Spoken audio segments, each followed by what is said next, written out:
liftoff of the Delta rocket carrying Blast.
Welcome to Discovery Fest 2021. I have to learn how to speak this morning. My name is Sebastian Martinez. I am with Big Brothers Big Sisters of Central New Mexico. We are incredibly excited to be able to share with you all a awesome exhibitor. It's one of the most popular every single year. That is going to be Virgin Galactic. I would like to welcome Pat, who is a pilot, I believe, with Virgin Galactic. Welcome on and welcome aboard to Discovery Festival 2021, Pat. Good morning. Thank you, Sebastian.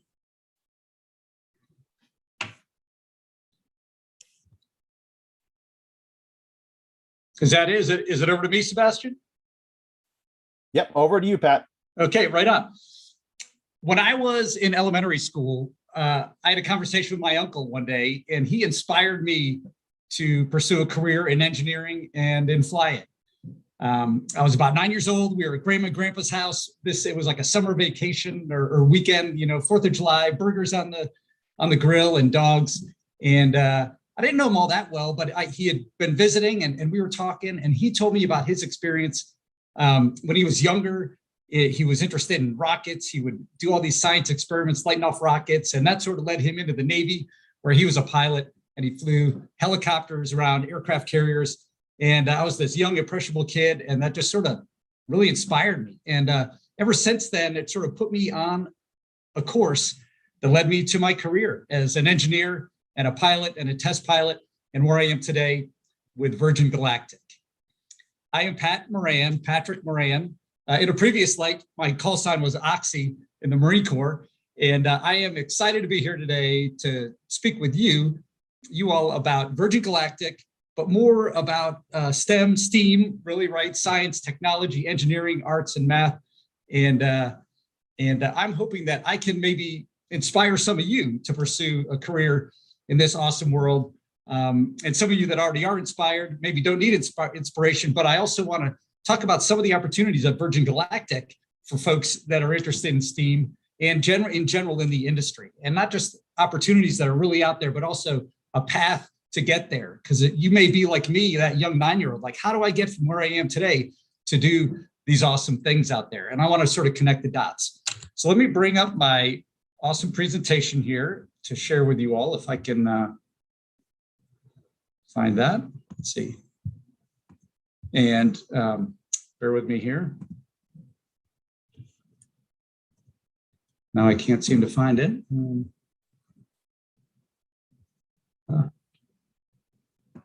Why can't I show all? Here we go. Instead, this is technology struggling here. but I do have a great presentation that'll walk us through. All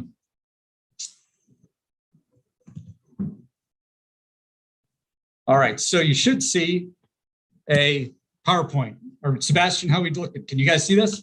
Yeah, you're looking good, Pat. Awesome. Okay, cool. So again, I'm Pat Moran, and Virgin Galactic, pilot at Virgin Galactic. Been here about a year, one of our new pilots. There's 7 of us. And Virgin Galactic presents a great sort of platform for us to talk about STEAM and opportunities in there. And again, I'm hoping I can inspire you by telling the story of Virgin Galactic. And we've only got an hour. I wish I could be with you all. I would love to see you eye to eye and share with you some of my passion and energy about what I do in my career and getting here, and answer your questions. And we're going to answer questions. Sebastian's going to help with that. And we're going to leave plenty of time for that at the end. What we're going to talk about here, as you can see on the slides, I'm going to tell you a little bit about Virgin Galactic. I'm going to talk to you about what a typical space flight, that sounds sort of like, what's a typical space flight? Nothing typical about it, but what one looks like for us. And then the vehicles that get us up there. We have 2 vehicles. We have a mothership and a spaceship, and they work together to get our people into space. I want to talk about the people that work at Virgin Galactic. And as I'm talking through this whole thing, I want you to imagine yourself being part of our team and what aspects might interest you and what you might see yourself doing, just as an exercise, because I think it's important now. There are these abstract concepts of science, or I want to be an engineer, but that may not mean a whole lot.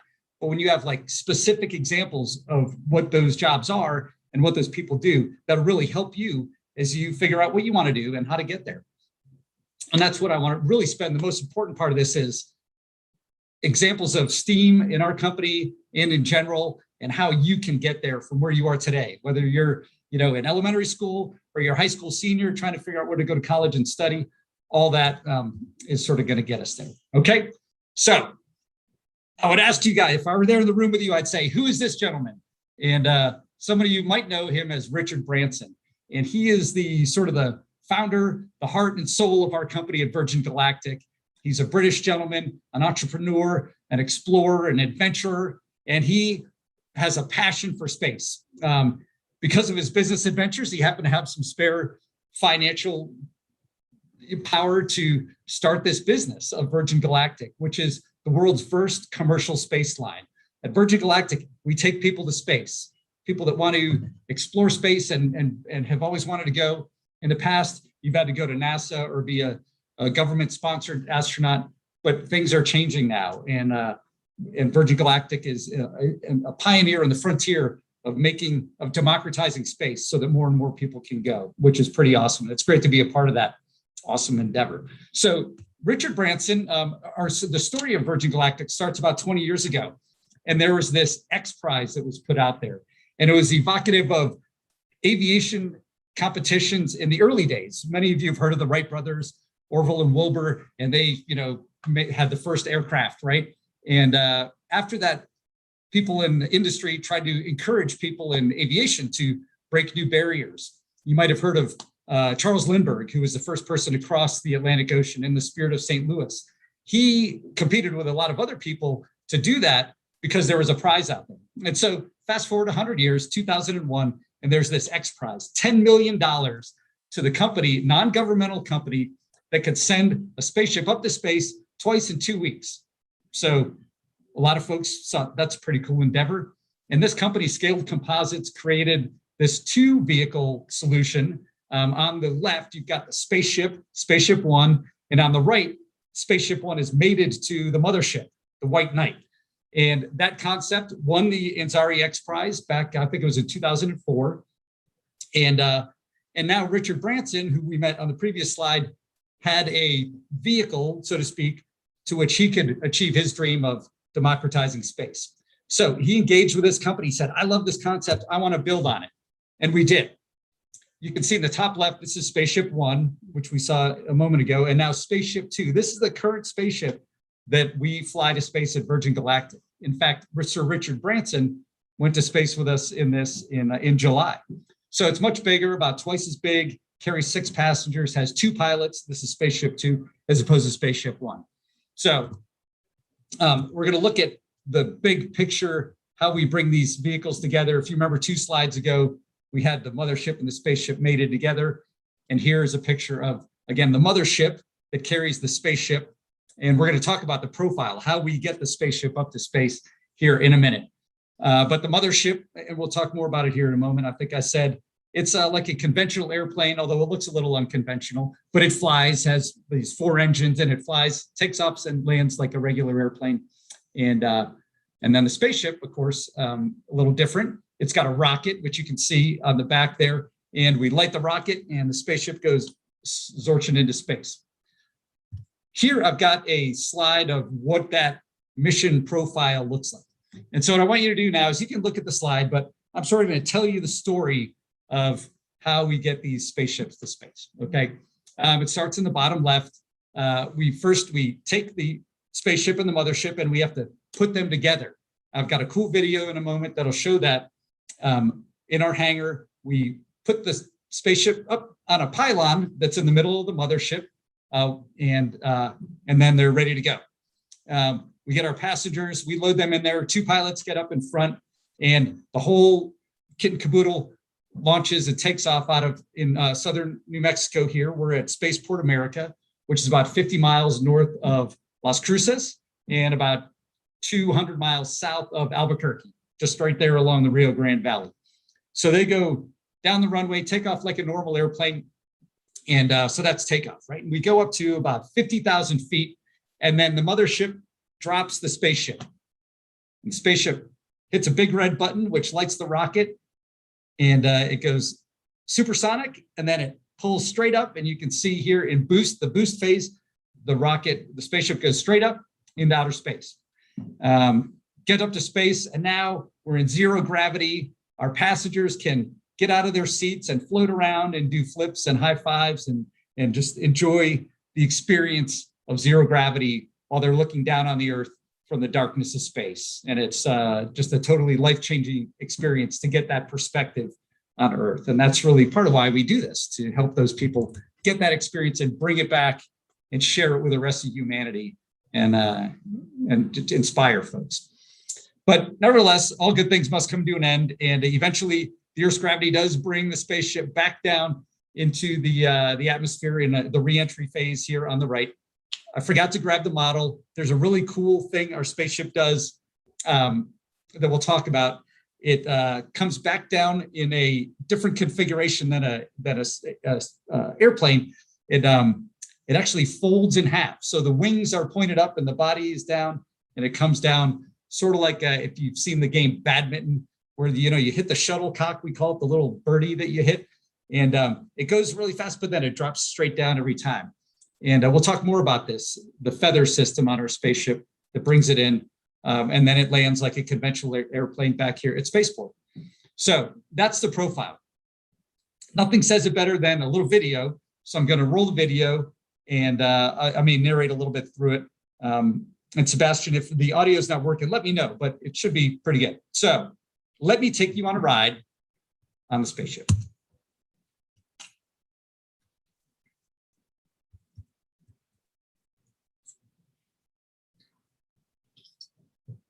Our pilots walk out. This flight was a couple years ago. There's our chief astronaut instructor, Beth, and she's going to be the one passenger on this flight. You can see the mothership and the spaceship are mated together at the end of the runway. They go rolling down the runway and take off, the 2 vehicles together, just like a regular airplane.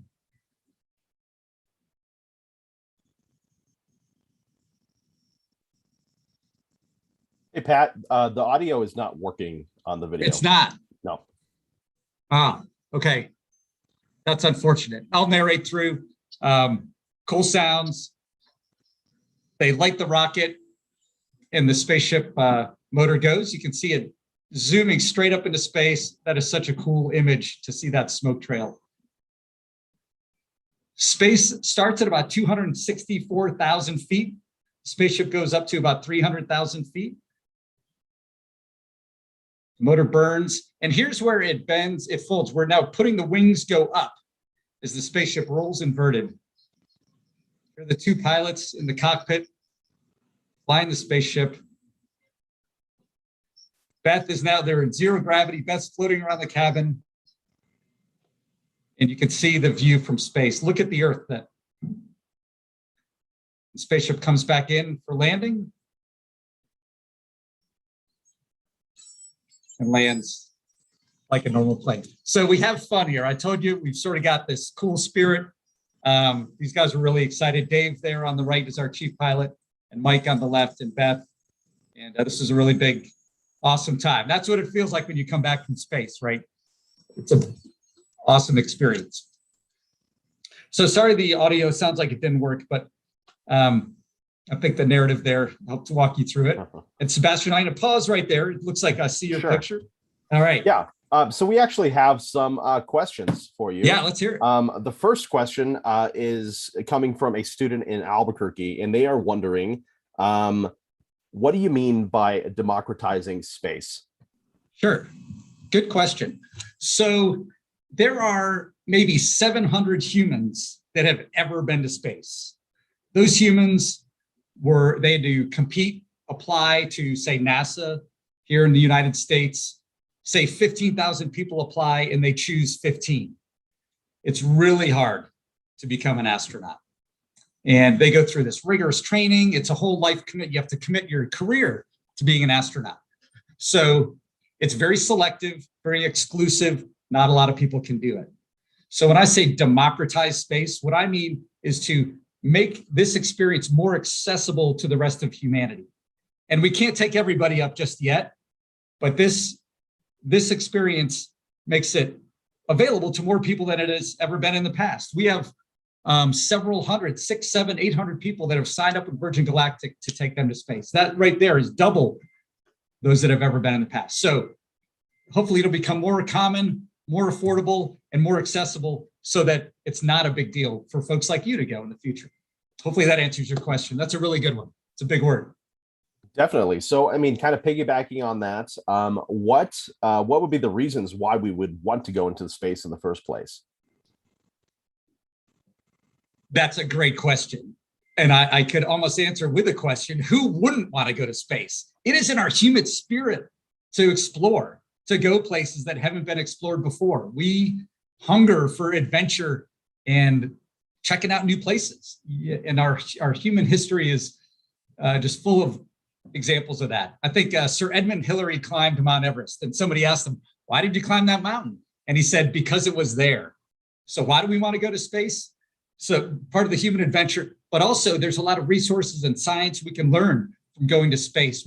How's the human body react in zero G? And come on, we all love those sci-fi movies where we're like colonizing the galaxy, right? So it starts with this. Exactly. That's some good advice there. So the next question is, why did Virgin Galactic choose to come to New Mexico? That's a really good question. I think so. I imagine, I don't really know, but there's an opportunity for New Mexico and Virgin Galactic to work together.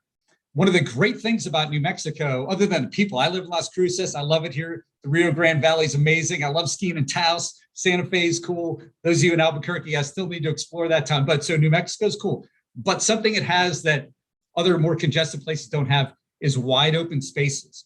And when we're going to space in our spaceship, there's hazards that things might drop down to the earth that you don't want to drop to the earth. So we're right near White Sands Missile Range. And we've got this wide open area where we can do our job without worrying about stuff falling on people. Awesome. And I think that's the last question for now. Thank you. Okay. Let's see, where am I in my slides here? I might have, okay, cool. Good. All right, we're back with it. Just another picture of the mothership. It's a funny looking thing, right? When I first joined the company, I was like, it looks like it's going to break. It's so fragile. I had my first flight in the mothership about a month ago, and it was awesome. It's got a ton of power with those 4 big engines, but it just flies like an airplane. As a test pilot in my career, I've flown dozens and dozens of different aircraft, and this one is just like another airplane. It's a little weird. We fly in the right. So as you're looking at it, the left fuselage, there are 2 fuselages on here. So to your right, nobody sits in that one. Those windows are actually just stickers. And so it looks like the one on the other side, just for symmetry's sake. But there are two pilots. We fly it in the right, and then the spaceship, you can imagine, would go in the middle of it. And so this takes the spaceship up to about 50,000 feet, as we said in the profile before. And here is the spaceship, just a little bit more about that. Again, designed to carry 6 passengers, or we can trade passengers for payload. So we can put in scientific experiments on racks, whether it's hamsters or some new scientific medical device. We can take those up to space and see how they perform in zero gravity. And that's a large part of what our customers will be looking to do. Several minutes of microgravity. I don't think I said in the beginning, but I'm going to sprinkle in some science into this whole discussion. But, when we're up, right now, we are all sitting in our rooms, I imagine, under 1G, 1 times the Earth's gravity, right? But when you're up in space and you're in the spaceship, you feel 0G. And so you've all have probably been at an amusement park on a roller coaster, where as you do the turns, you feel really heavy in your seat. And that might be 2 or 2.5 Gs, or 2 times the force of gravity. Or maybe you've been in the car going over a hill where you go up over, and then as you come over the top, you feel really light in your seat. You can feel your lunch floating in your belly, and that's less than 1G. So in the spaceship, during the initial climb out, you experience up to 3 or 4 Gs. So you're really sitting in your seat, under the heavy forces. But then when you get up to space, you're feeling 0G, and it's pretty cool. You get a couple minutes of that. And that's all part of the awesome experience. Here's a cool video of the mating of the spaceship to the mothership. And just a little look in our hangar here. You can see it's almost worth seeing again. Let's watch it again. So we pull the spaceship in there, we jack it up. There's the pylon in the middle of the mothership, and we're ready to go flying. Those doors are right outside the door. I'm in a little room here, but that hangar floor is right outside here. And we're going to take a little look at where I work here at Spaceport America. There it is from the outside. Now, I think you can see this door on the right is the door that it comes out, and then they parked it here. We call this building the Gateway to Space. Really cool design, sort of folds into the mountains of the desert here, just to the east of Truth or Consequences, if you're familiar with our geography here. There's 3 floors here. I am on the bottom floor right now, and but this is where the spaceship and the mothership live. And here in New Mexico is where we do our operations, our flight operations. And we're going to look at our California site, where we do a lot of our engineering and building. But awesome building here. I think you can do tours and things, and I encourage you guys, ask your teachers if you ever need a field trip, come on down to Spaceport America, and love to see you and show you the building here. We're going to go inside the building. And again, I want you to envision, hey, if you worked here, what would life be like? The picture on the left is just from the 2nd floor looking out on the mountains. Beyond those mountains is White Sands Missile Range. But this is that area that we work in. Over to the top right, I just put that in there. We've got on the 1st floor, it's a really cool space. We've got a barista there, which is somebody that makes coffee. Joe, he made me a cup of coffee here. I'm enjoying with you now. And a place to hang out, and our passengers and things can spend some time in there. And then on the bottom right, this picture's a little blurry, but this is a really cool thing. You can imagine yourself at one of these computers on a spaceflight mission. This is our mission control center. And if you've ever seen a movie about, folks going to space, you may have seen one where they have mission control, where all the people are at their computers and the spaceship's up there and they're talking to them. And we do the same thing here. At each one of these consoles, we've got somebody that's smart in a technical area that supports the spaceship. People that know forces on airplanes or aerodynamics on the spaceship. People smart on rockets. People smart on the aviation electronics sit at each of these consoles. And while we're performing a mission, we're sending down little parameters about the spaceship to the ground. And these people are looking at their computer to monitor them. Are our batteries working right? Is the rocket motor firing properly? And if anything goes wrong, these are the first people to recognize it, and they speak up and they talk to the spaceship, and we sort through problems. So it's a really cool environment on mission day. We'll have maybe 30 people in this room, all looking at their screen, managing their systems. And these are mostly engineers or science-based folks. When they're not doing this, they're out helping redesign the spaceship or implement changes and doing their day-to-day work in engineering and supporting the whole endeavor. So that's a cool seat. I want you all to imagine if you're in any of that, sitting in one of those seats and helping launch a mission out the window to the left, okay? Now, if you're more into building stuff and designing airplanes and spaceships, this is our facility in Mojave, California. And again, this is where we build spaceships. You can see one on the left, and it's before we covered it up, but that's the material is made out of a really cool composite, which is basically like fiberglass. It's not metal because it's lightweight and it's super strong. Over to the right, you can see a couple fuselages, top right, of two spaceships as we're building them. We have two spaceships now. We're building a third, and we're building more. And then down on the bottom right, just some more components. But the folks that work here are, again, people, they're sort of like artisans that create cool spaceships and airplanes. And they do a lot of the design, engineering, and then the manufacturing of our spaceships. And so a lot of our operational flying is here in New Mexico, and our building and designing is in California. And here's a picture of our people. Again, if you're interested in aerospace or airplanes or any of these things I'm talking about, this is our team. You know, we've got hundreds and hundreds of people that are super smart and really passionate. They're smart on what they're smart on, you know, whether it's engineering or science, and they're passionate about our mission of taking people to space. So it's a really cool intersection of those things. And it's right here in your backyard at Virgin Galactic in southern New Mexico. And we're a big part of the community down here. And it's a great opportunity if you want to stay close to home. And I talk more about that soon. So let's transition here. STEAM, right? I'm used to saying STEM, and I love that we put the A in there. Science, technology, engineering, arts, and math, right? And, you know, when I was a kid, so we all knew what sciences were. We took science in the lower grades, and then we got to high school, and there's biology and chemistry and physics. Inspired by my uncle, I took all those. I took every science class I could, and I encourage you to if you're interested in science. I remember taking astronomy and really enjoying that. Environmental science, which was more about Earth and rocks and clouds, and that was cool. But engineering wasn't something we really studied in those grades. It wasn't until I went to college. And just to sort of talk about that briefly here, engineering is taking those cool things you like about science and applying it to the real world and solving problems. So whether it's building a faster car or a better spaceship, it's taking your knowledge of physics or chemistry and putting it to work in making physical, functional, useful things.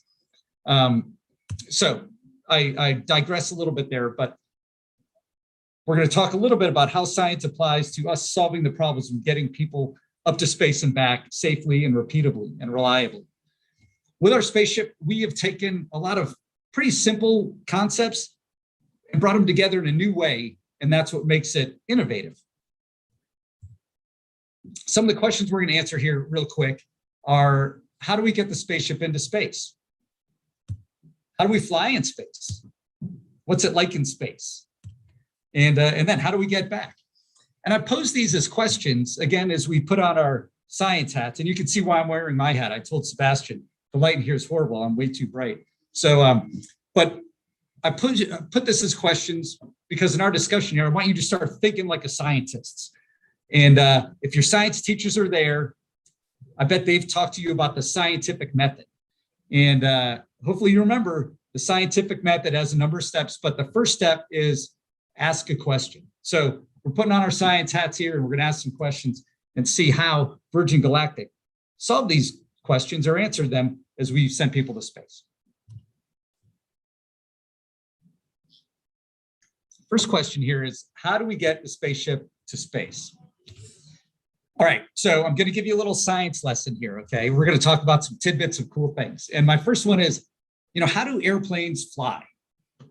It's not just black magic and fairy dust, but there's actually some pretty cool principles at play here.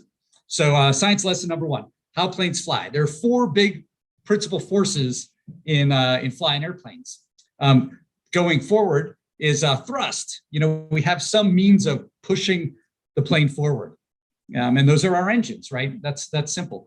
But countering that is a force called drag, and the faster you go, the more drag there is on the airplane. And drag may seem sort of weird, but think about if you've ever driven in a car and put your hand out the window, you feel the pressure, the force of air on your hand.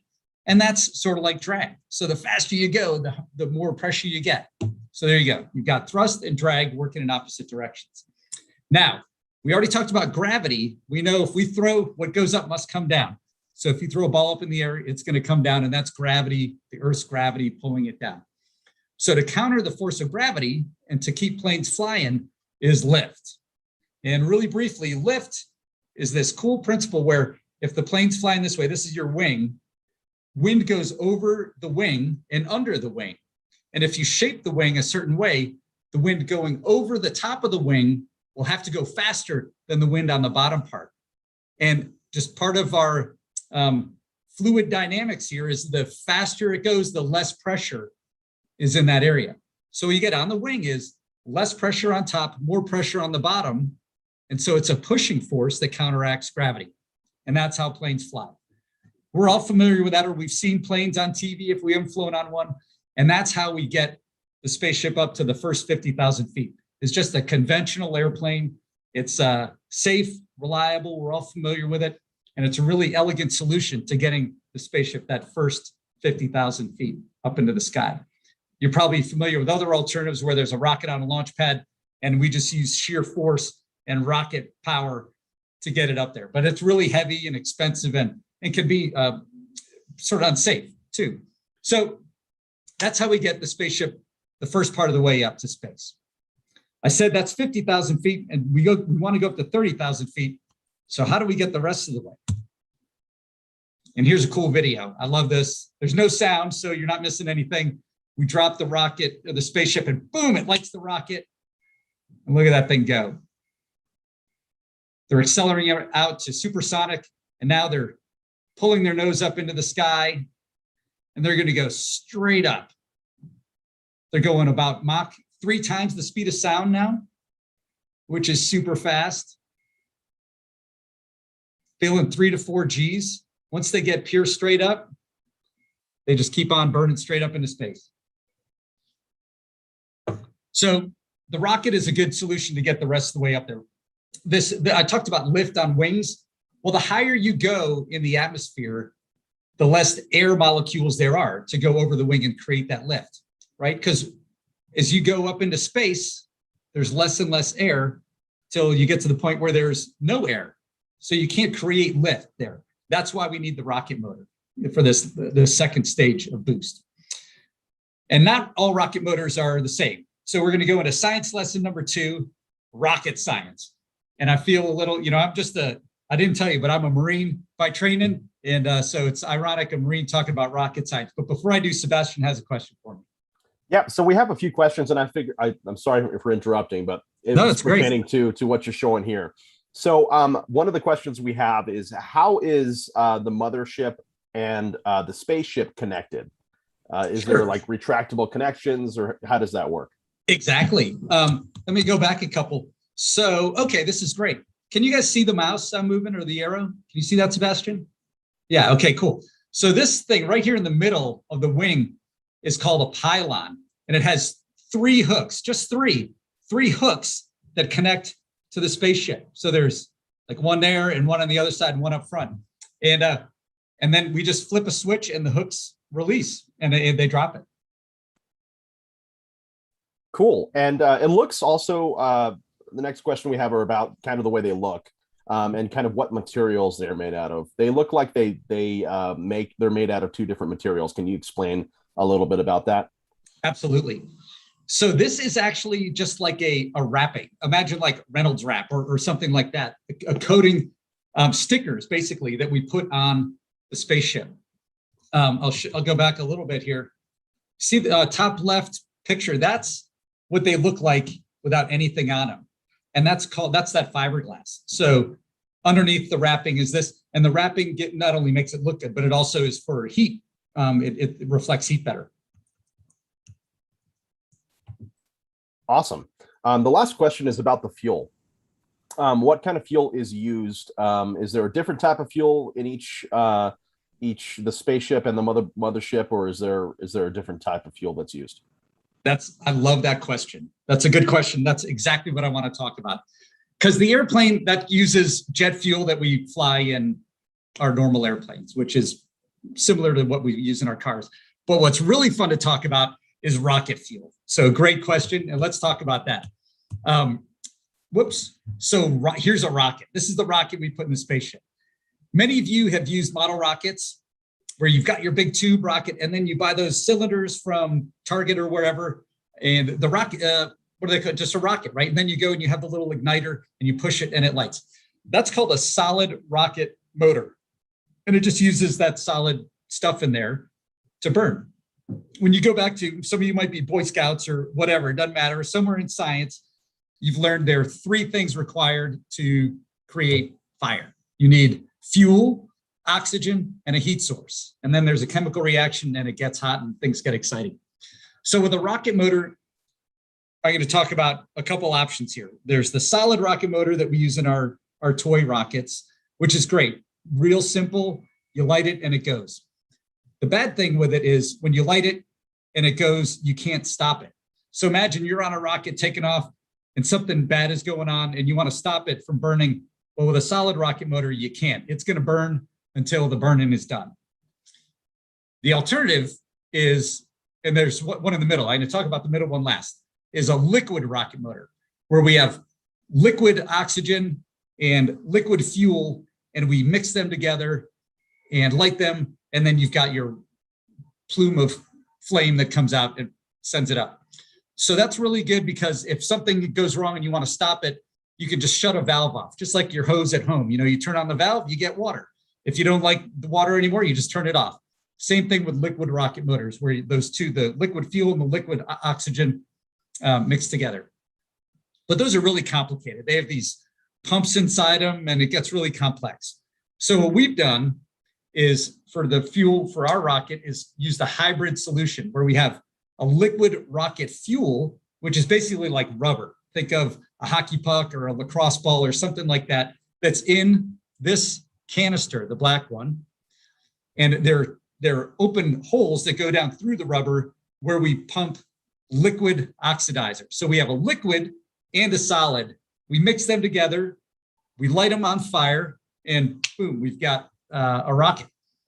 You can this is the solid rocket canister, and on top of that is a huge tank of nitrous oxide, which is, for our chemistry guys out there, N2O, 2 parts nitrogen, 1 part oxygen. That oxygen mixes with the solid fuel and creates our rocket propulsion thrust. So that was a great question. Rocket science 101.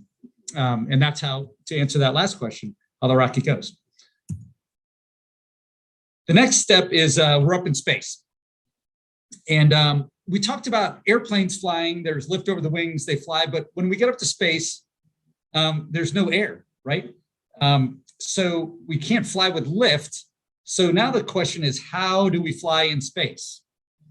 And it's a really cool solution. Some of you may have seen the movie The Martian, where, if you haven't seen it, I'll describe the scene for everybody. It's a great way, and we use that same thing flying the spaceship. The hero, the Martian guy, he's floating out in space in his spacesuit, and his spaceship is like 100 yards away, and he just can't get there, right? You can't swim through space or any of that. He's floating around. So to solve it, what he does is, he's in this pressurized spacesuit which has air in it. He pokes a hole in his glove that creates a place for the air to come out. So now he's got this jet of air, pressurized air coming out, and he just uses his hand, he points it, and it pushes him towards the spaceship, and he's rescued, and everybody, lives happily ever after. It's awesome. We use the same concept on the spaceship, where we have pressurized air in bottles that we push through holes in the spaceship to move it however we want to move. So there's 2 on the nose, 2 on each side, and then 2 on the top and bottom. And then there's 2 on the wing that help us roll. And that's how we fly in space. While I've got this picture, I want you to look at the Earth from space, right? We talked about the atmosphere down low where there's air that can help us fly. And as we get up higher, there's no air. And you can really see our atmosphere, this blue, thin layer of blue, that's our atmosphere. And then beyond that is the void of space, right? So those of you interested in biology and environmental science, this is huge, right? That's this little thin layer of air is all that keeps us protected from outer space. So we got to take care of this little planet. And it's a great view of looking at how thin that atmosphere is. It's a good, like I said, space is about 264,000 feet. And that's what we're looking at. Beyond that, the blackness of space. I think I got one more question, then we're going to turn the corner into how you can get into STEAM careers. What is it like in space? So for you folks that are interested in art, this is our cabin. I want you to imagine we have teams of folks that design the interior of the cabin. So it's a good experience for our passengers. You know, we want it to be somewhere where they can get out of their seats and float around without hitting the walls or getting hurt, no sharp edges. We want lots of windows so that they can see out into space and look down at the Earth. So all these are really critical design features that we need to integrate with our engineering. Here's another consideration. This is a barrier so that none of the passengers come flying up into the cockpit and kick any switches or anything. But that's what it's like when you're zero G and you're out of your seat floating around. I think that video gives a good perception of that. But I want to ask, and I wish I could get answers from you guys. Think about what would it be like in space if you weren't in the spaceship, right? Can you breathe out there? No, because there's no air. And do you think it's hot or cold? And I won't answer that. I'll let you talk to your teachers about it. But regardless, when you're in the spaceship here, we control the environment. You can breathe. It's very comfortable. And it's a much happier place to be than outside without any of that stuff. All right, how do we re-enter? It's hard to see here. I talked about how the spaceship, the wings fold up. It's called the feather system, and it allows the spaceship to come back down to Earth. Here, science question, I think we're on number 3 or 4. Can you just come flying back into the atmosphere like an airplane? And I'll tell you the answer is no, but why not? What do you think are some considerations with that? And I'll tell you one of the biggest things is heat, because as you come out of space where there's no air, as you penetrate into the atmosphere going really fast, there's actually friction from as the atmosphere builds up and there's more air, the friction over the surface of the plane creates heat, and that heat can get really excessive. And in fact, if you're coming in really fast, like coming home from Mars and you hit the atmosphere, you can actually skip off it, just like a rock skipping off of a lake. So you want to control your descent, come back down and be nice and slow. And that's why we feather the aircraft, where we put the wings up and we drop down and dissipate that heat over a broad surface area, the whole belly of the spaceship, and we don't burn up, which is a good thing. And then we come into land just like a regular airplane. And that is a great picture of Spaceport America from probably about 10,000 feet up. And you can see we got 2 miles of runway out here in the high desert of southern New Mexico. It's beautiful out here. All right, I'm going to turn the corner and we're going to talk about STEAM jobs at Virgin Galactic. I'm going to pause, Sebastian. I got these couple slides are really cool. We're going to talk about jobs specifically in STEAM at Virgin Galactic and out there and how to do that. But before I do that, Sebastian, do we have any other questions from the crowd? Yep, we have quite a few questions here. The first question is, how long is a typical flight time in space? Takes about an hour to get up to release, and then it's about 15 minutes from release till you're touching back down. So it's pretty quick. Wow. So the next question is, have you been in space, and how did it feel if you were in space? No, I have not been to space yet. I'm a new guy training up, so my time will come hopefully in the not too distant future. But I bet it's awesome. That's it for now. We will have probably some questions a little later, though. Yeah, for sure. So turn to the corner. This is actually sort of my favorite part of the presentation here. I sort of talked about VG, Virgin Galactic, and what we do. But now, like I said at the beginning, I want each of you to sort of imagine where you are and what your interests are and how what you can do with that in the future. So some of the opportunities at Virgin Galactic, just as an example here and building on that, on the left, I've got more of our STEAM oriented opportunities. And I'm trying to get here we go. I talked a bit about the engineers, those folks in the Mission Control Center, and there are different varieties of engineers. I'm going to talk about each of these here a little more in detail. There are mechanics, the folks that work on the spaceship and the airplane, folks that design them and build them as well. So if you're more hands-on, that's a great path that I'll talk to you here more in a moment. There are a handful of pilots like myself. There's 7 of us right now, and as we start flying more, a lot more opportunities doing that.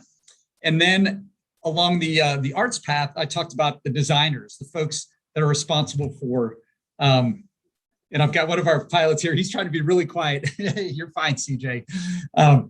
He's getting ready to go flying, I imagine. But our designers, this is the team that makes it more than just a utilitarian spaceship into something that's got comfort and purpose for our passengers that are along inside it.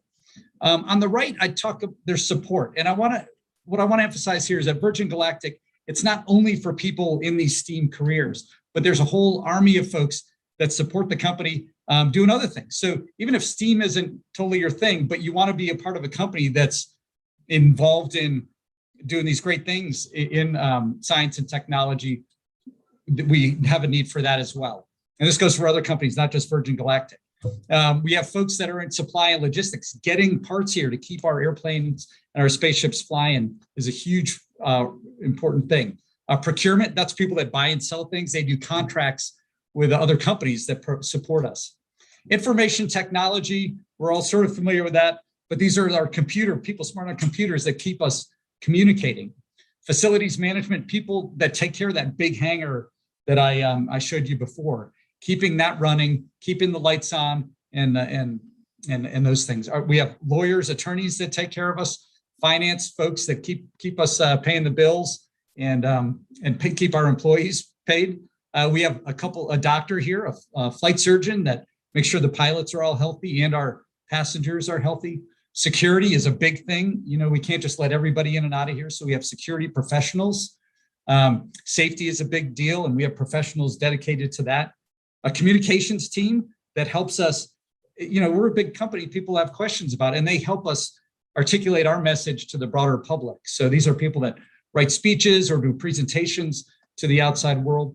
And the people team, a really important part of any big company is hiring the right people, finding people like you that have a talent and a passion and skill and a desire to be here, and going through the interview process and getting those people on board is a really big part. And that's what our people team does. So I just offer that opportunities at companies like Virgin Galactic aren't just for science and technology and engineering folks. There's other support things. And I riff on this real quick, Sebastian, but go ahead. So we actually have a question regarding internships. Does Virgin Galactic offer any sorts of internship opportunities for students? Yes, I love it. Next slide, please. Here we go. We had an internship program this summer. A number of engineering students across the country applied. It was all virtual because of COVID. One guy that really stuck out to me, Adam, he was a student at New Mexico State University right here in Las Cruces. He interned for 2 summers and he just graduated. And now we brought him on board. He's a full-time employee now at Virgin Galactic. So that is a great pathway for, and it's not just engineers. Some of our interns are interested in flight operations and other things. So I highly encourage you, if you're interested in any opportunity in these STEAM fields, find a company that's in a town you like or an industry you like and see if they've got internships. I'm gonna just real quick, engineers, different flavors. There's aerospace engineers that design spaceships and airplanes, mechanical engineers that understand forces and how they work together, really important to do what we're doing.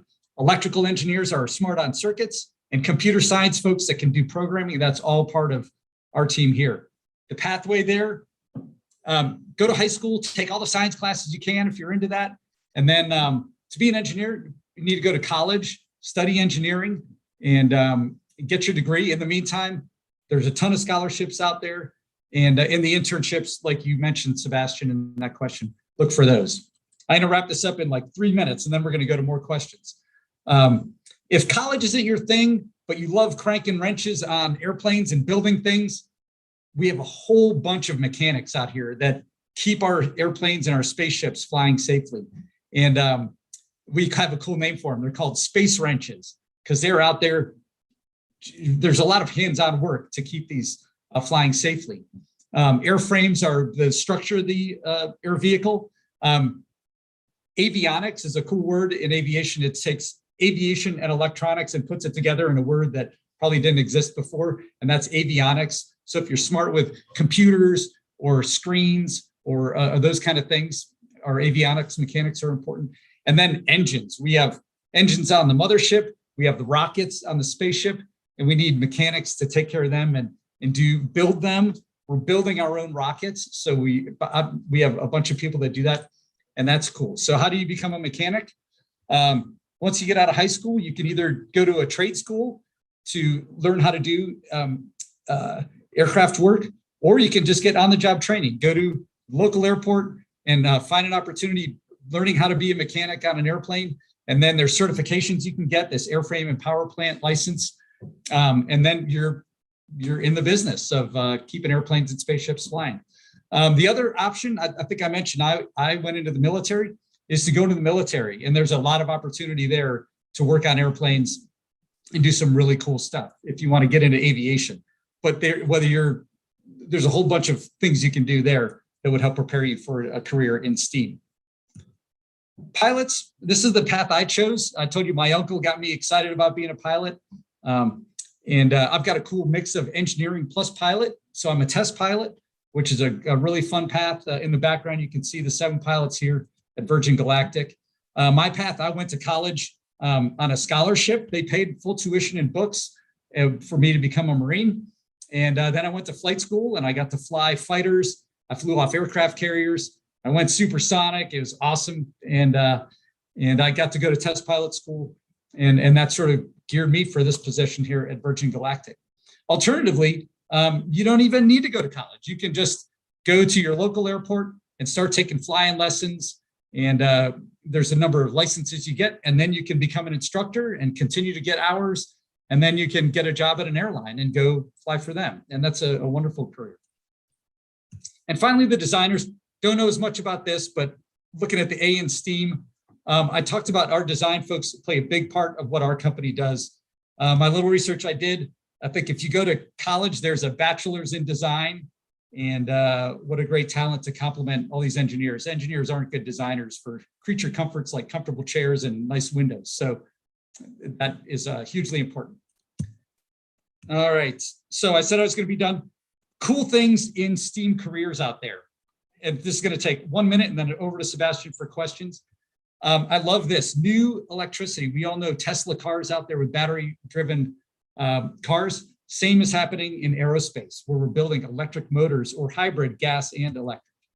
Urban air mobility. Imagine an Uber or a taxi cab that's really an airplane. That's cool, and that's happening as we talk now. Supersonic transports.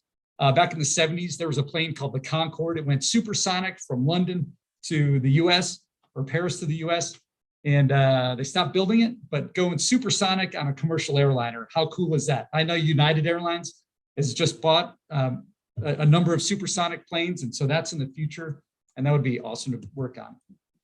Moon, Mars, and beyond. This is NASA's sort of code for, we're going to go back to the moon, the United States. And then from the moon, we're going to go to Mars. And we're going to go beyond there. That is in the plan right now. And you guys are at a great age and a great place to become a part of that endeavor, whether that's with NASA or some of these great companies out there in the commercial side that are supporting NASA. It's going to be exciting. Or you could be an astronaut and go to Mars yourself. That'd be pretty cool. Cybersecurity. I tell you what, if you are good at programming or you're interested in that, what a cool area. There's white hat and black hat. I didn't know this till recently. White hat, the good guys that protect a company like Virgin Galactic from bad guys trying to penetrate our information systems, our computers. And then there's black hat, which is the bad guys that we're trying to fight. So you want to be a white hat and keep the free world safe. Unmanned aerial systems, these are drones. You've heard a lot about them, a ton of capability there. And my favorite, commercial space flight, taking people to space, democratizing space. And of course, there's a ton of stuff going on in the military. All right, so I left 5 minutes, Sebastian. Hopefully that's good. That's it. Virgin Galactic and all the cool opportunities and STEAM that I want you to be inspired to do and go out and do amazing things. Over to you for questions. Sure. Yeah, we have quite a few questions. Great job. I really enjoyed it personally. So let's see here. So the first one is how many flights a year do you do?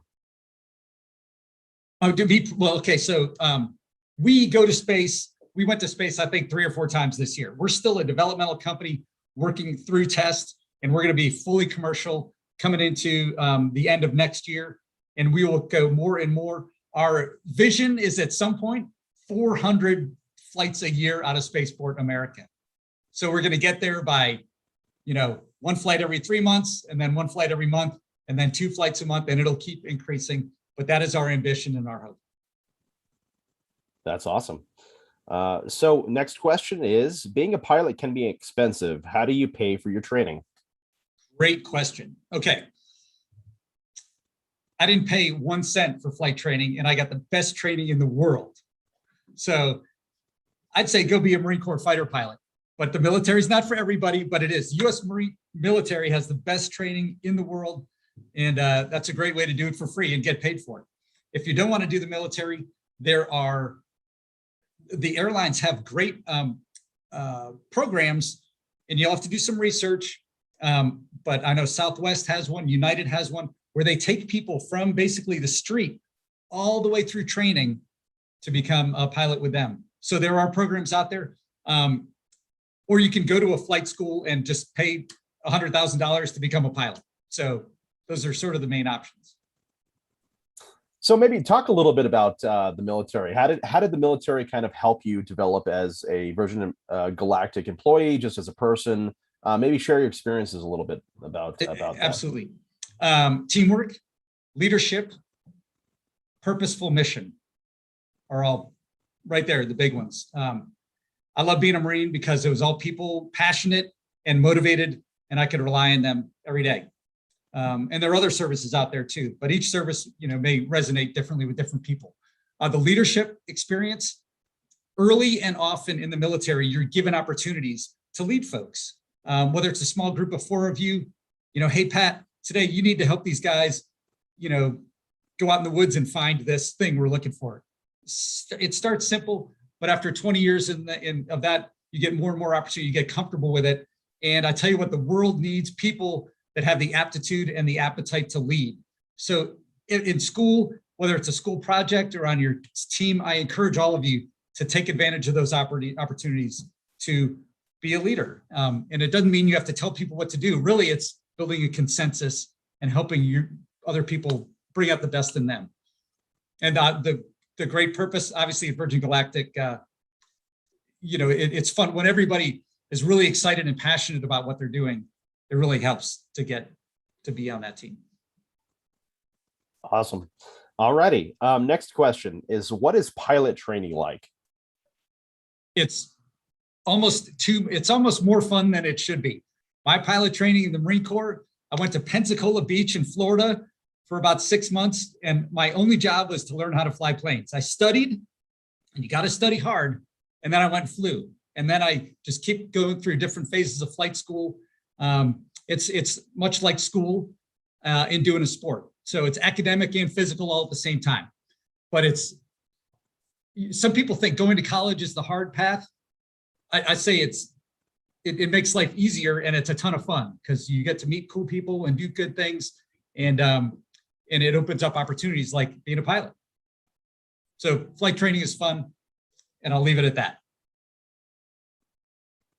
There you go. Well, if you like to have fun, you know where to go now. So any advice, if you were going to give a kid an advice, or, high school student, middle school student, elementary school student, if they're interested in becoming a pilot or working for Virgin Galactic, what would be the number one piece of advice you'd give them? Okay. Thank you so much for that. If you can't tell, I'm passionate about you and your success, no matter what you do. And I offer this to each and every one of you. So this is Pat Moran speaking to you. I have 3 pieces of advice. One is have a goal.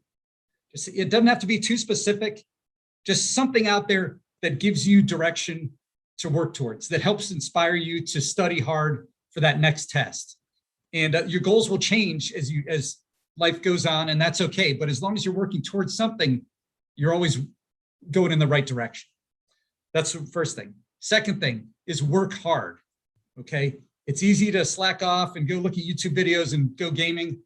Put in the work to do, and your teachers make it easy. They say, here's what I need you to do.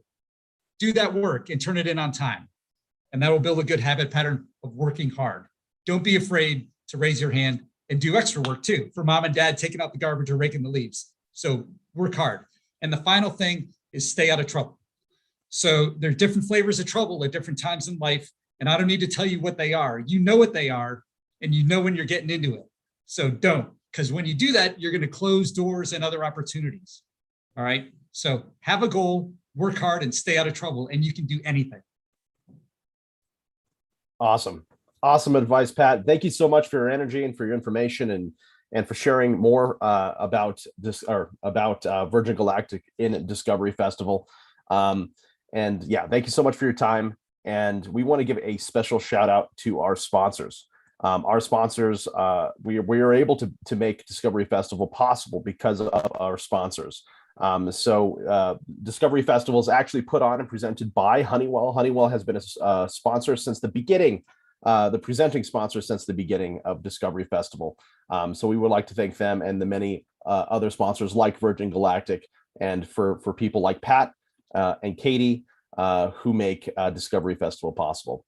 That being said, please go to our website, Discovery Fest NM, to check out what other exhibits we have today and for the rest of the week. Until those exhibits, we'll catch you later, and have a great day.